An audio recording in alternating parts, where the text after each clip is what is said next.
नमस्कार दोस्तों, मैं हूं पंडित द्रोणाचार्य शास्त्री और आप देख रहे हैं मेरा अपना YouTube चैनल धर्म संदेश। इस वक्त मैं नेपाल में हूं। यहां कर्फ्यू जैसी स्थिति है, लॉकडाउन है और बहुत भयावह स्थिति है, निकल नहीं पा रहे और मैं यहीं पर अटका पड़ा हुआ हूं। मैं आपको एक चीज बताऊं कि जीवन में इंसान कहीं भी जाएगा कुछ न कुछ सीखता रहता है, सीखने की ललक अंदर होनी चाहिए।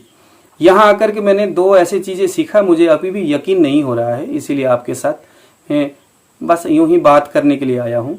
आप ज़रा कमेंट में लिखिए जो चीज़ें मुझे यकीन नहीं हो रहा है, अभी मैं आपको बताऊंगा। पहली बात तो मैं जिस घर में हूँ, इस घर के बगल में जिसका मकान है उनके घर में मुर्गा है और वो मुर्गा हर घंटे चिल्लाता है।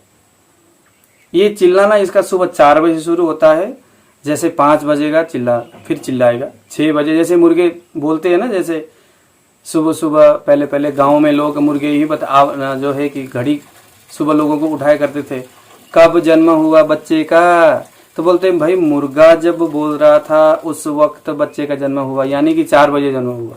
मुर्गा पहले बार 4 बजे बोलता है सुबह। लेकिन ये मुर्गा में खासियत है कि ये साला हर घंटे बोलता है ये। तो अब मुझे तो मालूम नहीं था हर घंटे बोलता है। मैं कुछ वीडियो बनाने के लिए बैठूं तो इसका बोलना शुरू हो जाता है, चिल्लाना, ऐसा करके चिल्लाता है। मैं तंग आ गया यार, ये पता नहीं कैसा मुर्गा इन्होंने रखा हुआ है, बोलता रहता है, चिल्लाता रहता है। फिर मैंने मकान वाले उनके पास में गया, मैं कहा भाई यार आपके मुर्गा ने तो तंग कर रखा है मुझे।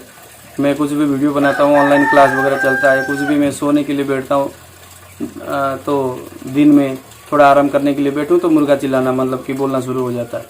तो बंदे हंस पड़े सारे। उन्होंने कहा कि आपको पता नहीं है। मैं कहा क्या? कहते कि जो ये देख रहे हैं आप, ये देख लो, ये हर घंटे बोलते हैं। ये मतलब कुछ प्रजाति के मुर्गे के भी अलग अलग प्रजाति होते, तो पता नहीं उस प्रजाति का मुर्गा है यहाँ पर। वो पता नहीं खाने के लिए रखा है, किसके लिए रखा है।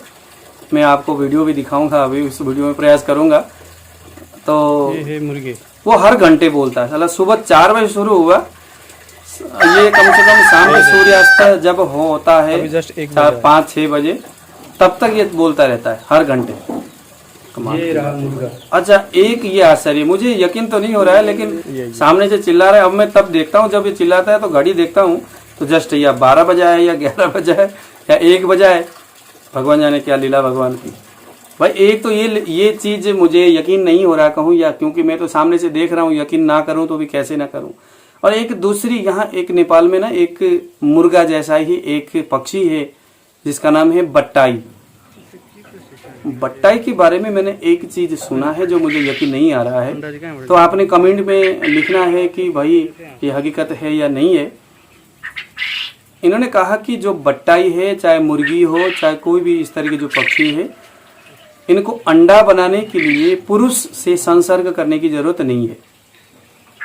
जब ये अंडा बनाने योग्य हो जाती है तो अपने आप अंडा जो है होना शुरू होता है। बट्टाई जो है साला हर रोज कभी 3, कभी 4, कभी 2, कभी 1 बगल में है यहाँ पर देता रहता है। अब वो अकेला है, मतलब कि जेंट्स है नहीं, वो लेडीज है, बट्टाई बोलते हैं उसको, एक ही है, वो देती रहती है। तो मैं कहा यार ये प्रजनन तो भाई पुरुष और स्त्री के संयोग से होता है, तो ये ऐसे कैसे प्रजनन हो रहा है? तो उन्होंने कहा कि भाई अंडा जो है अगर पुरुष का संसर्ग हो तो बच्चा होने वाला अंडा वो देता है। गजब की बात है। अगर पुरुष से, यानी कि जो बट्टाई नाम का जो मुर्गी है, मुर्गी जैसा ही है, एक तरह का, मतलब ये कबूतर होता है ना, जंगली कबूतर, ये वैसा ही होता है, ये उससे भी थोड़ा छोटा ही होता है।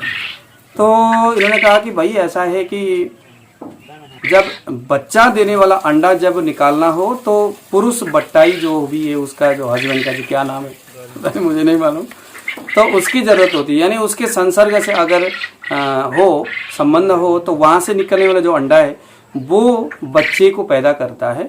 अदरवाइज अंडा तो जरूर देते हैं वो लोग, लेकिन वहां से चूजा नहीं निकलता। मतलब मुर्गी भी ऐसा ही है कि अगर मुर्गा से संसर्ग हो तो वो चूजा निकलने वाला अंडा देता है, अदरवाइज संसर्ग ना हो तो भी अंडा देती है वो मुर्गी, लेकिन उससे चूजा नहीं निकलता, उसमें प्रजनन शक्ति नहीं होती, या पता नहीं ऐसे कुछ ये लोग बोल रहे।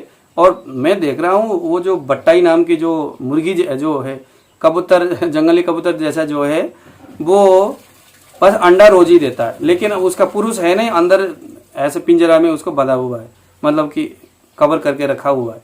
तो ये चीज़ें मेरे यकीन से बाहर, अब यकीन ना करो तो भी कैसे ना करो, क्योंकि अंडा तो मेरे आंखों के सामने निकल रहा है, अथवा मतलब कि रोज वो दिखा रहे, तो यकीन भी कैसे ना करे भाई, क्योंकि अंडा कैसे हो रहा है फिर।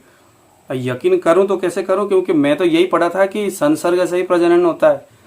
तो ये चीज़ें भैया मेरे समझ में नहीं आ रहा है। अगर आपको इसके बारे में कोई पता है कुछ भी, तो क्योंकि भैया ये चीज़ें ना तो मैंने कभी अंडा मुर्गा वगैरह, तो हमें आप जानते हो हम ब्राह्मण परिवार के लोग हैं, तो कृपया आप हमें ये है ना, ये हमारे समझ से बाहर की चीज़ आ गया।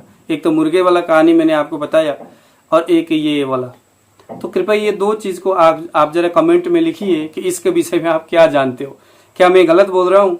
अगर गलत बोल रहा हूँ तो आप बताइए कि गलत किस तरह से, क्योंकि मैं तो आंखों से देख रहा हूँ भाई। कोई पुरुष, क्योंकि वो जो बट्टाई का जो पुरुष है, उसका जो हस्बैंड होगा कोई भी, तो वो अंदर जाने का तो रास्ता है नहीं उसको, तो लेकिन वो अंडा किस तरह से दे रही है, अब दे रही है, मैं आंखों से देख रहा हूँ। तो काफ़ी महंगा होता है उसके अंडा भी, बाजार में बिकता है, इधर बाजार में नेपाल में आम बिकता है वो, और कहते हैं कि बहुत ज़्यादा उसमें प्रोटीन होता है, बहुत ज़्यादा बच्चों के लिए काफ़ी लाभदायक है। कोरोना में जो एलोपैथिक डॉक्टर है वो लोगों को बताया करते हैं कि भाई दूध में उस अंडे को डाल करके, कच्चा अंडे को डाल के खाओ, दूध को पियो। पता नहीं डॉक्टर भी, हम तो इतनी जानते हैं भाई दूध में अंडा नहीं डालनी चाहिए। तो यहाँ आकर के ना मैंने मतलब काफ़ी ऐसी चीज़ें सुन लिया जो मुझे यकीन तो नहीं आ रहा है, लेकिन अब हो रहा है तो क्या पता। अब उसको डाल करके दूध लोग पी रहे, कहते हैं भाई हमें तो इसका कोई साइड इफेक्ट भी नहीं है। कोरोना में लोग काफ़ी पी रहे हैं उसको, तो बेनिफिट हो रहा होगा, उससे ताकत शरीर में मिलता होगा। लेकिन ये कुछ ऐसी चीज़ें आकर के सुनना ही दिया कि मुझे लगा कि आपके साथ चलो थोड़ा शेयर करूं, क्या पता आपको भी पता हो ये चीज़ें। तो ज़रा कृपया करके आप बताइए कमेंट बॉक्स में, और इस वीडियो को भी लोगों को शेयर करिए ज़रा। तो मुझे दीजिए विदा, जय श्री राम।